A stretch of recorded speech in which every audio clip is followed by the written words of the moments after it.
It's been my experience that women and girls receive a lot of messaging around domestic violence.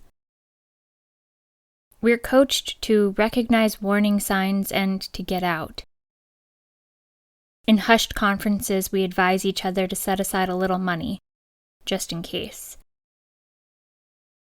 We tentatively poke at the edges of a friend's relationship to try and discern whether they are, themselves, safe. And I don't offer this to suggest that men cannot or do not suffer from domestic violence. I am aware that they can and do. But, from my observations, the messaging around domestic violence remains directed at women, trying to teach them how to leave, trying to empower them to do so.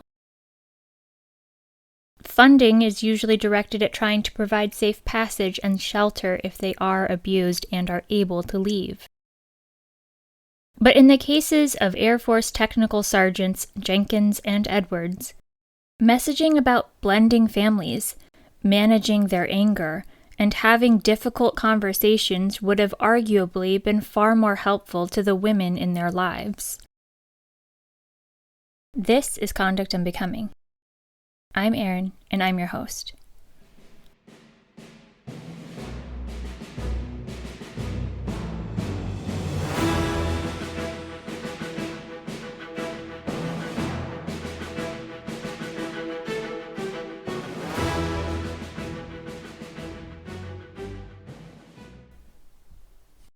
As you probably picked up in the intro, I'm covering two cases today that both center on domestic violence. I will be going into detail about incidents of intimate partner violence and the injuries the victims sustained. As you know, I believe in calling that out candidly at the top of the episode so you're empowered to make the choices that are right for you. First, let's take a look at Technical Sergeant Renard D. Jenkins. Jenkins joined the Air Force in June 2006, and in contravention of what I usually share, he didn't marry his fellow service member spouse, who we'll refer to as Diana, until April 2013. When they wed, Jenkins became a stepfather to Diana's son from a previous relationship. Over time, their blended family began to crack and show signs of strain. 6 years after they wed, in January 2019, Jenkins and Diana fought over her son, and during their spat, Jenkins, standing on the second floor, attempted to pelt Diana, standing on the first floor, with bagged clothing. A few months later, the two were embroiled in another fight, and Jenkins told Diana, "I will effing kill you," or something to that effect. He renewed that threat the following year when he told Diana in a phone conversation that he would F her up, or something similar. But for a few years things calmed down and Jenkins flew under the bad behavior radar. It's not clear whether things were actually copacetic or if any infractions he did commit were minor and forgettable. But all good things must come to an end, and on October 16, 2022, Jenkins drove to his former duty location, the building where he used to work, found a hidden key card, and slipped into the building after hours. The hidden key card certainly strikes me as odd. Key cards can be deactivated without having them in hand, and that makes them pretty distinct from a hide-a-key with a physical key. It's odd that Jenkins, who had not worked in that building in years, knew where he could find a current and active keycard. It's entirely possible that someone left a keycard specifically for him, although further explanation isn't readily available. Jenkins used that after-hours access to use government computers and printers without authorization. I think this is a great chance to share that black and white printers are a great option for printers that don't break the bank or federal laws. Jenkins's first sergeant learned of the infraction and questioned him about the incident. During that questioning, Jenkins played dumb, explaining he didn't go into the building, even though security footage directly contradicted him. 3 months later, on January 11, 2023, the wheels came fully off the bus. Jenkins knew he was under the microscope for his behavior, and perhaps more relevantly, he knew which trial counsel was assigned to his case. Jenkins showed up to his leadership's offices sans appointment. And if episode 14, the Quintanilla case, taught us anything, it's that leadership has no reason to love surprise visits from irate service members. But I am burying the lead here. That building that housed his leadership also housed the trial counsel. After Jenkins arrived at the building, his commander and first sergeant met him out in the parking lot. To them, Jenkins alleged that trial counsel used disparaging terms about him when interviewing his family members. Recounting the rumor upset Jenkins further, and he began pacing the parking lot, breathing heavily and threatening to slap the shit out of trial counsel and to beat his ass. When his leadership was unable to calm him down, security put the building in lockdown. Given those threats to the prosecutor, Jenkins was taken into custody and placed in pretrial confinement. In total, Jenkins's criminal acts spanned a period of 4 years, and to editorialize a bit here, they became increasingly unhinged. What started with acts and threats of domestic violence blossomed into breaking into a government building and lying about it. It came to a head with that parking lot confrontation and lockdown. And I think we can all agree that well-adjusted people don't drive to their boss's office to yell about how you want to beat up a prosecutor. 12 days before his July 2023 court-martial at Joint Base Andrews in Maryland, Jenkins dialed out of his pretrial confinement. During that recorded call, he referred to Diana as a crazy little ass and described the domestic violence charge as stupid. While discussing apologizing for his actions, he said that he would not, and that he did not give a fuck.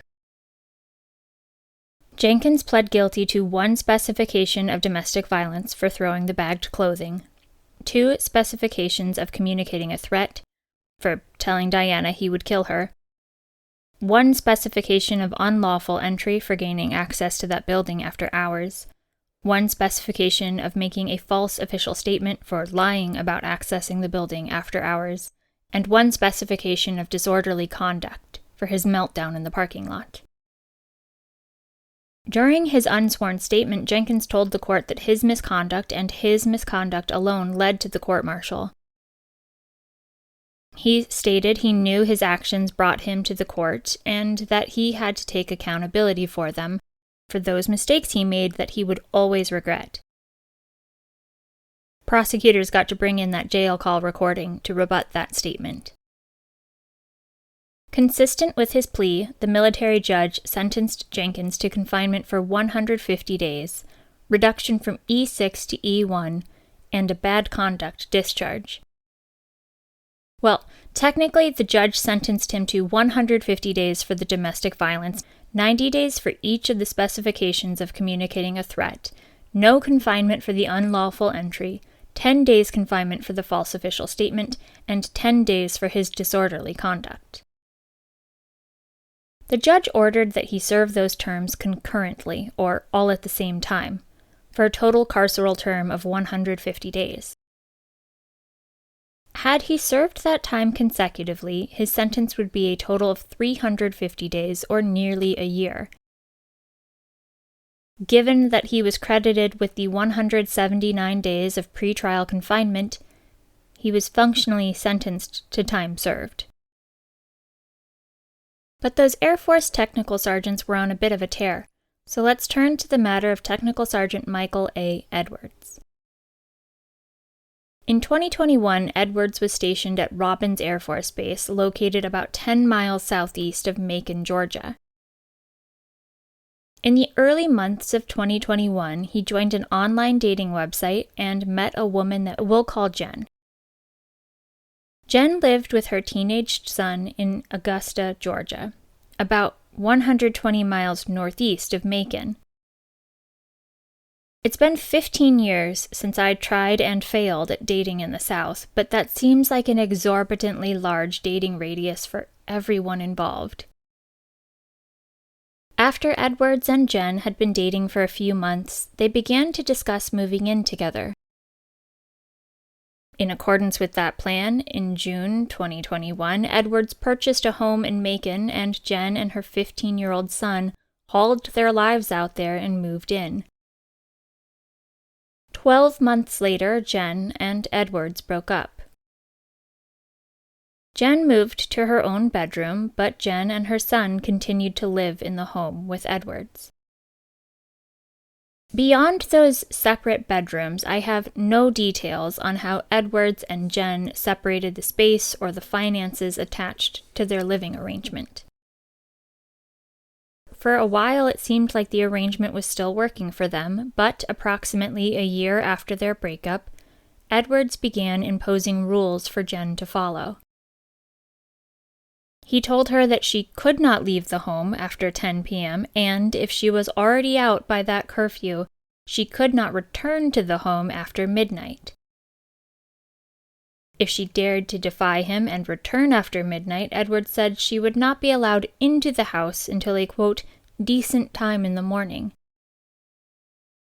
If Jen violated these rules, Edwards announced that he would change the locks.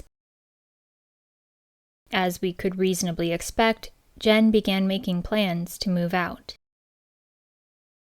On June 4, 2023, Edwards entered Jen's bedroom and confronted her, demanding she give him her keys. Jen had violated his rules and returned at 2 that morning. He unilaterally decided and announced that that meant that Jen, a grown adult, could no longer leave the house without his permission. In response to his demand, Jen retrieved her keys from her purse, but maybe had a change of heart with respect to providing them to Edwards. They scuffled over the keys, pulling at them in a tug-of-war. While they were struggling, Edwards grabbed Jen's arm and attempted to remove the keys from her hand. But in doing so, she fell into a dresser. When Jen got to her feet, Edwards grabbed her, pushing her face and head into his chest. When she struggled to get away, Edwards increased the pressure. Jen began to fear Edwards was trying to kill her, finding it increasingly difficult to breathe. So she bit him. That caused him to loosen his grip, and she started to get away. But he was quick and grabbed her by the hair with one hand, punching the left side of her face with the other. Stunned, Jen retrieved the phone she dropped in the struggle, retreated to her bedroom, and locked the door. Jen reported the assault, and Air Force Office of Special Investigations agents photographed the large bruises that marred her face, neck, arm, wrist, ribs, and thigh. Although the first set of photos were taken approximately 24 hours after the incident, the bruising continued to deepen for days. Edwards bore a bite mark on his chest, consistent with Jen's explanation of what happened. He stated that he punched Jen because she bit him, which I highlight is not inconsistent with her explanation of what happened. We didn't get extra details of how Edwards explained or attempted to explain having Jen pressed so tightly against his chest in the first place. Perhaps it was not the most convincing defense. A military judge, sitting alone, found Edwards guilty of 3 specifications of domestic violence.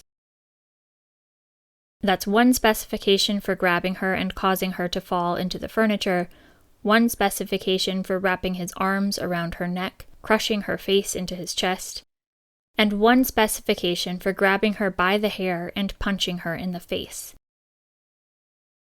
Consistent with that conviction, the judge sentenced Edwards to confinement for 60 days, reduction from E6 to E1, and a bad conduct discharge.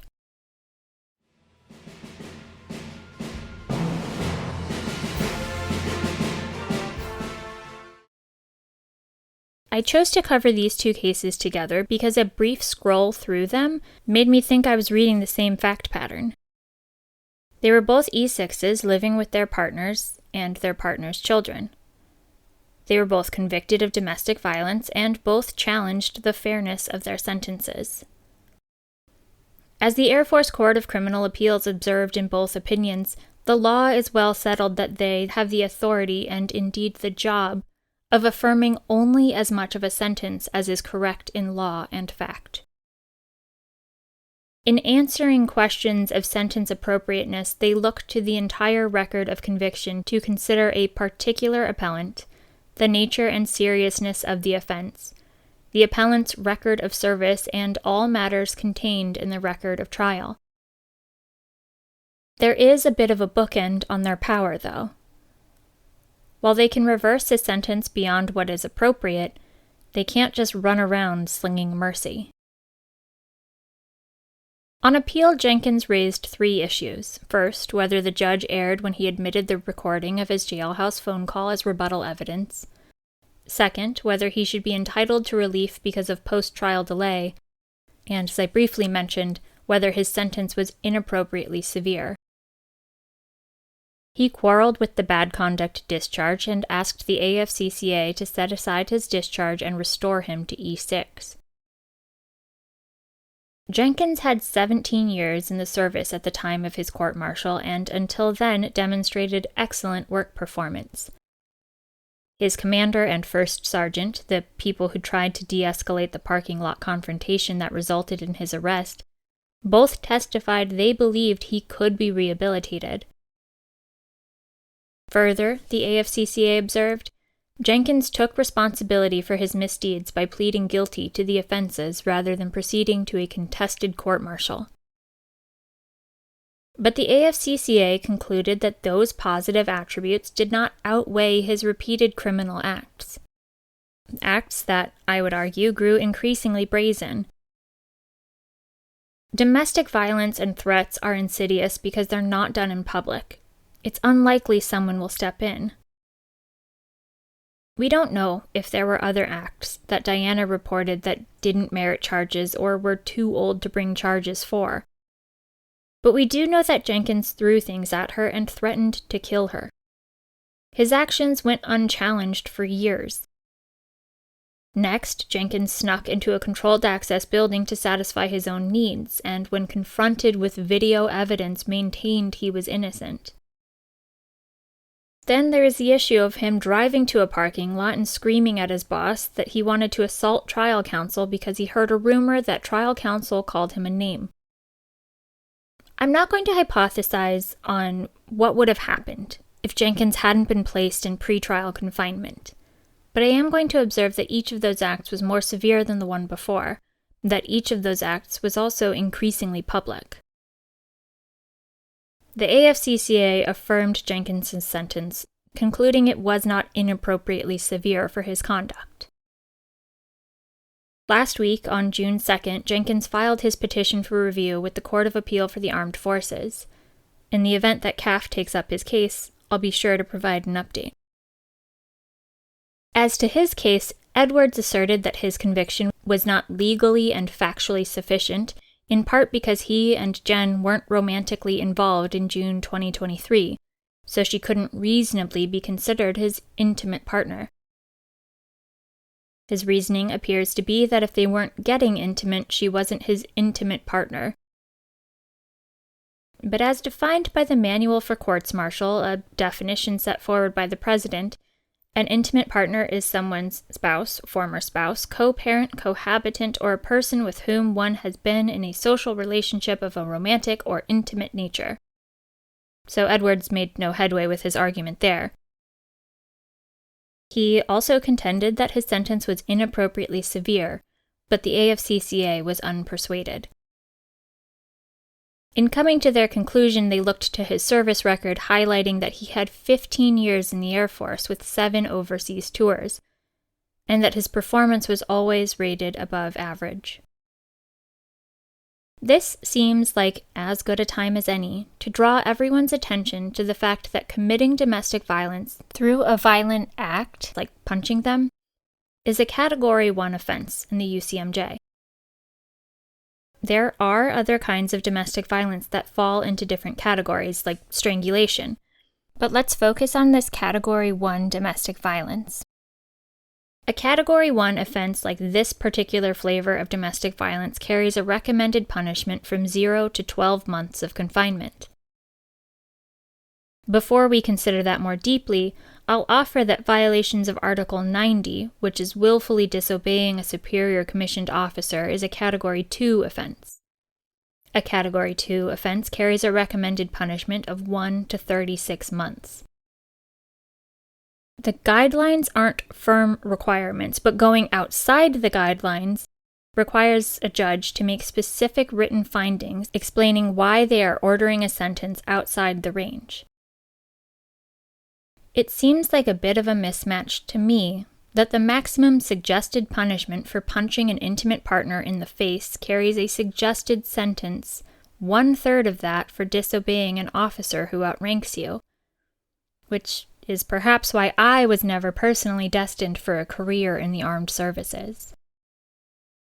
I'm adding those details because I think they lend a bit more color to this idea that an intermediate court of appeal for the various services must consider an accused's record of service if they are challenging the appropriateness of their sentence.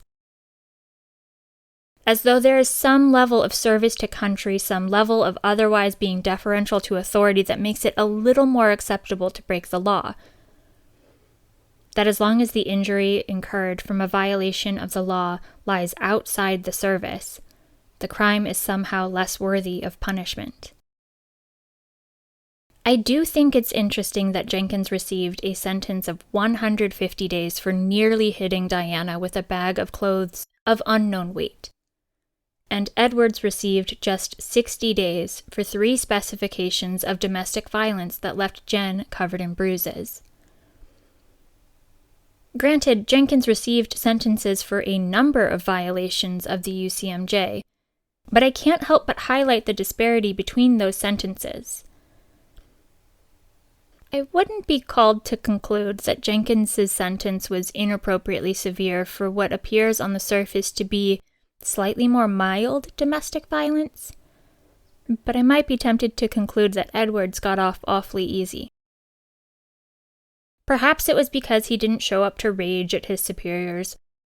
Perhaps it was because it was a more limited calendar of offenses. Perhaps it was because his victim was not an active service member themselves.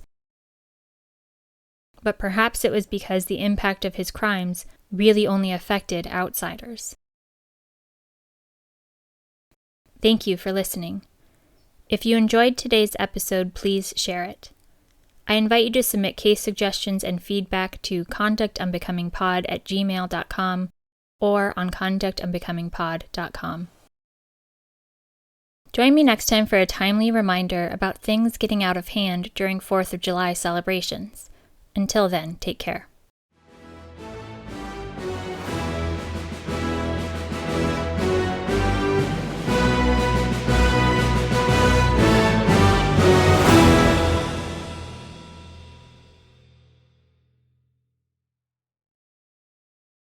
Conduct Unbecoming is a podcast where I get to talk about interesting crimes and cases that involve U.S. military service members.